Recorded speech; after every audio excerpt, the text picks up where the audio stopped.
One day ન્યૂઝમાં આપનું હાર્દિક સ્વાગત છે। જોઈએ આજના મુખ્ય સમાચાર ઉનાથી। ઉના પોલીસ સ્ટેશનમાં કનો સફળ ટ્રેપ, જીઆરડી જવાન 500 રૂપિયાની લાંચ લેતા રંગેહાથ ઝડપાયો। ગીર સોમનાથ જિલ્લાના ઉના પોલીસ સ્ટેશનમાં ભ્રષ્ટાચાર વિરોધી બ્યુરો એટલે કે એસીબીએ સફળ ટ્રેપ ગોઠવી જીઆરડી જવાન સંજયભાઈ કરશનભાઈ મકવાણાને 500 રૂપિયાની લાંચ લેતા રંગેહાથ ઝડપી પાડ્યો છે। મળતી માહિતી મુજબ ફરિયાદીના મિત્રના ચાલચલગતનો દાખલો કાઢી આપવા આરોપીએ 500 રૂપિયાથી 1000 રૂપિયા સુધીની લાંચની માંગણી કરી હતી। કને ફરિયાદ મળતા ટ્રેપ ગોઠવવામાં આવ્યો અને આરોપી ઉના પોલીસ સ્ટેશનના ક્રાઇમ રાઇટરના રૂમમાં 500 રૂપિયાની લાંચ સ્વીકારતા જ ઝડપાઈ ગયો। આ સમગ્ર કાર્યવાહી પોરબંદર કના પોલીસ ઇન્સ્પેક્ટર બી.કે.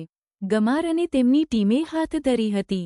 હાલ એસીબી દ્વારા આરોપી સામે ભ્રષ્ટાચાર નિવારણ અધિનિયમ હેઠળ ગુનો નોંધી આગળની કાયદેસરની કાર્યવાહી હાથ ધરવામાં આવી છે।